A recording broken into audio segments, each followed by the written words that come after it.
എല്ലാവർക്കും നമസ്കാരം. പച്ചവെളിച്ചത്തിൻ്റെ ഒരു വീഡിയോയിലേക്ക് എല്ലാവർക്കും സ്വാഗതം. മലയാളികളെ സംബന്ധിച്ചിടത്തോളം അവരുടെ ദേശീയ ആഘോഷമാണ് ഓണം എന്ന് പറയുന്നത്. അത് വലിയ രീതിയിൽ ആഘോഷിക്കുന്ന ഒരു സ്വഭാവം മലയാളികൾക്ക് എന്തായാലും ഉണ്ട്. ഈ നമ്മളെ പിടിച്ചുകുലുക്കിയ വയനാട് ദുരന്തത്തെ തുടർന്ന് എത്രത്തോളം ഓണത്തെ ആ രീതിയിൽ ഇത്തവണ നമ്മൾ ആഘോഷിക്കും എന്നൊന്നും പറയാൻ വേണ്ടി പറ്റില്ല. ഓണാഘോഷത്തിൻ്റെ ഭാഗമായിട്ട് നമ്മൾ ആവശ്യമുള്ളതും ആവശ്യമല്ലാത്തതുമായ നിരവധി സാധനങ്ങൾ വാങ്ങിക്കുന്ന ഒരു പ്രവണത നമ്മൾക്ക് പൊതുവേ ഉണ്ട്. കേരളം ഒരു കമ്പോളമാണ്. അവിടെ ഓണാഘോഷത്തിൻ്റെ ഭാഗമായിട്ട് വലിയ രീതിയിലുള്ള വിൽപ്പനകളാണ് നടക്കുക. ഇലക്ട്രോണിക്സ് ആവട്ടെ, ഫർണിച്ചർ ആവട്ടെ, അതുപോലെ തന്നെ കാറുകളാകട്ടെ, ബൈക്കാകട്ടെ തുടങ്ങി നിരവധി ഉൽപ്പന്നങ്ങൾ വലിയ ഓഫർ നൽകിക്കൊണ്ട് ഇവിടെ വിൽക്കുന്ന ഒരു പ്രവണതയുണ്ട്. നമ്മുടെ ആളുകൾ അത് പലപ്പോഴും വലിയ രീതിയിൽ അത് വാങ്ങിക്കാറുമുണ്ട് എന്നത് കാര്യവും നമ്മൾക്കറിയാം. നമ്മുടെ വയനാടിൻ്റെ ദുരന്തത്തിൻ്റെ പശ്ചാത്തലത്തിൽ എത്രത്തോളം ഈ ഓണം നമ്മൾ ആഘോഷിക്കും എന്നൊന്നും അറിയില്ല. എന്നാലും അത്യാവശ്യം വേണ്ടുന്ന സാധനങ്ങളൊക്കെ നമ്മൾ വാങ്ങിക്കും എന്ന് തന്നെയാണ് കരുതുന്നത്. ഈ അടുത്ത കാലത്തായിട്ട് നമ്മുടെ ഇലക്ട്രോണിക് സാധനങ്ങൾ, അതുപോലെ തന്നെ ഫർണിച്ചറുകൾ, അതുപോലെ തന്നെ നമ്മുടെ വീട് ആവശ്യമായ ടൈൽസ് അടക്കമുള്ള സാധനങ്ങൾ വിൽക്കുന്ന കടകൾ, ഇതിനെ കേന്ദ്രീകരിച്ചുകൊണ്ട് വലിയ രീതിയിലുള്ള പരാതികൾ നമ്മുടെ ഉപഭോക്താക്കളായ ആളുകൾക്ക് ഉണ്ട്. അത് പ്രത്യേകിച്ച് പയ്യന്നൂരിനെ സംബന്ധിച്ചിടത്തോളമാണ് ഈ പറയുന്നത്. പയ്യന്നൂർ മാത്രമാണ് ഇതൊന്നും എന്ന അഭിപ്രായമൊന്നുമില്ല. ഈ വിഷയം വളരെ ഗൗരവത്തിൽ ഇത്തരം വിഷയങ്ങൾ പച്ചവെളിച്ചത്തിൻ്റെ ശ്രദ്ധയിൽപ്പെട്ടിട്ടുണ്ട്. ചിലർ ആ വിഷയം പച്ചവെളിച്ചത്തോടൊക്കെ പറയുമെന്നൊക്കെ പറഞ്ഞതിൻ്റെ അടിസ്ഥാനത്തിൽ സെറ്റിലായിട്ടുണ്ട്. ചില കാര്യങ്ങൾ അവരങ്ങനെ പറഞ്ഞിട്ടില്ല. നിങ്ങൾ അത് നമ്മളോട് ചോദിക്കാണ്ട് തന്നെ പച്ചവെളിച്ചത്തിൻ്റെ പേരൊക്കെ പറഞ്ഞിട്ട് അങ്ങനെ കാര്യങ്ങൾ നേടിയെടുക്കുന്നുണ്ട്.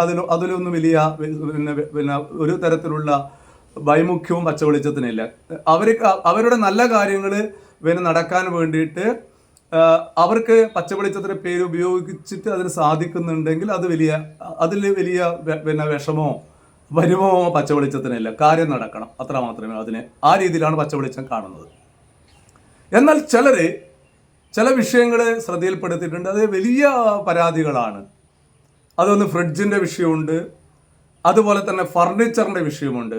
ഒരു വീട് ആകെ ഫർണിച്ചർ വീടിൻ്റെ ഹൗസ് വാമിങ്ങുമായി ബന്ധപ്പെട്ടിട്ട് വീട് മൊത്തത്തിലൊന്ന് ഫർണിഷ് ചെയ്ത സമയത്ത് വളരെ ചെറിയൊരു കാലം കൊണ്ട് തന്നെ അതിന് പൂപ്പൽ പിടിക്കുക, അതിന് മോശമായ രീതിയിലുള്ള സംവിധാനങ്ങൾ ഉണ്ടാവുക, അങ്ങനെയുള്ള നിരവധി പരാതികൾ ഉയർന്നു വരുന്ന ഒരു സാഹചര്യം ഉണ്ട്.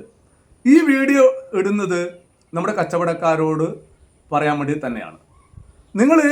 നിങ്ങൾ വിൽക്കുന്ന സാധനങ്ങൾക്ക് അത് ഗുണനിലവാരമുള്ളതായിരിക്കണം. അതോടൊപ്പം തന്നെ എന്തെങ്കിലും തരത്തിലുള്ള തകരാറുകൾ വന്നാൽ അത് പരിഹരിക്കാൻ ആവശ്യമായ റിപ്പയറിംഗ് സംവിധാനങ്ങൾ, സർവീസ് സംവിധാനങ്ങൾ നിങ്ങൾക്ക് ഉണ്ടായിരിക്കണം. സാധനങ്ങൾ നിങ്ങളുടെ ബിസിനസ് തന്ത്രത്തിൻ്റെ ഫലമായിട്ട് നിങ്ങൾ ഈ സാധനങ്ങളൊക്കെ നമ്മുടെ ഉപഭോക്താക്കളെ കൊണ്ട്, കസ്റ്റമറെ കൊണ്ട് വാങ്ങിപ്പിക്കുന്നു. അവർ ഉദ്ദേശിച്ച സാധനം അവിടെ പോലുമല്ല ചിലപ്പോൾ അവിടുന്ന് വാങ്ങിച്ചിട്ട് വരുന്നത്. അവരൊരു സാംസങ്ങിൻ്റെ ഫോൺ എടുക്കാൻ വേണ്ടി, ഉദാഹരണം പറയാം, ഫോൺ എടുക്കാൻ വേണ്ടി പോയി കഴിഞ്ഞാൽ അവർ കച്ചവടക്കാരെന്ത് ചെയ്യുമെന്ന് പറഞ്ഞാൽ സാംസങ്ങിനേക്കാളും നല്ല ഫോണാണ് എന്നൊക്കെ പറഞ്ഞുകൊണ്ട്, നല്ല സംവിധാനമാണ്, നല്ല അങ്ങനെയുള്ള കാര്യങ്ങൾ വില കുറവാണെന്നൊക്കെ പറഞ്ഞുകൊണ്ട് മറ്റ് സാധനങ്ങൾ വാങ്ങിക്കുന്നു. ഇത് ഉദാഹരണം പറയുന്ന സാംസങ് എന്തോ നല്ലതാണ് അങ്ങനെയൊന്നുമല്ല ഞാൻ പറയുന്നത്, ഒരു ഉദാഹരണമാണ്. അങ്ങനെ കച്ചവടക്കാരുടെ അവിടുത്തെ സെയിൽസ്മാൻ്റെ മികവ് കൊണ്ട് അങ്ങനെ സാധനം മേടിച്ചിട്ട് വന്നതിന് ശേഷം പ്രയാസമുണ്ടാവുന്ന സമയത്ത് കൈമലത്തുന്ന, അവരെ അങ്ങോട്ടും ഇങ്ങോട്ടും തട്ടിക്കളിക്കുന്ന പ്രവണത പയ്യന്നൂരിൽ വളരെ കൂടുതലാണ്. നമ്മൾക്കറിയാം, പയ്യന്നൂരിലെ പല കടകളെ കുറിച്ചും ഇത്തരം വാർത്തകൾ നൽകിയിട്ടുണ്ട്. ആ കാര്യം അറിയാം. ഇപ്പം നമ്മൾക്കറിയാം, വാഹന മേഖലയിലും ഇത് വലിയ പ്രകടമായിട്ടുണ്ട്. കാരണം പല വാഹനങ്ങളും സർവീസ് അവർക്ക് വിൽപ്പനയിൽ കാണിക്കുന്ന താല്പര്യം വാഹനത്തിന് എന്തെങ്കിലും തരത്തിലുള്ള തകരാറുണ്ടായാൽ കാണിക്കാത്ത ഒരു സാഹചര്യമുണ്ടോ. ഓലയുമായി ബന്ധപ്പെട്ട കാര്യങ്ങളൊക്കെ പച്ചവെളിച്ചം വാർത്ത നൽകിയിരുന്നു. അങ്ങനെ പയ്യന്നൂരിൽ കച്ചവടക്കാരോടാണ് പറയുന്നത്, നിങ്ങൾ ഇലക്ട്രോണിക്സ് ആവട്ടെ, ഫർണിച്ചർ ആവട്ടെ, ടൈൽസ് ആവട്ടെ, വാഹന വാഹനങ്ങൾ വിൽപ്പന നടത്തുന്ന സ്ഥാപനങ്ങളാവട്ടെ, അവരോടൊക്കെ പറയുകയാണ്, ഓണം വരികയാണ്, നിങ്ങൾ ഗുണനിലവാരമുള്ള സാധനങ്ങൾ കൊടുക്കാൻ വേണ്ടി തയ്യാറാവണം. ഏതെങ്കിലും തരത്തിൽ അതിനൊക്കെ തകരാറ് വന്നാൽ കൃത്യമായിട്ട് അത് സർവീസ് ചെയ്തു കൊടുക്കാനുള്ള സംവിധാനങ്ങൾ നിങ്ങളുടെ ഭാഗത്ത് നിന്ന് ഉണ്ടാവണം.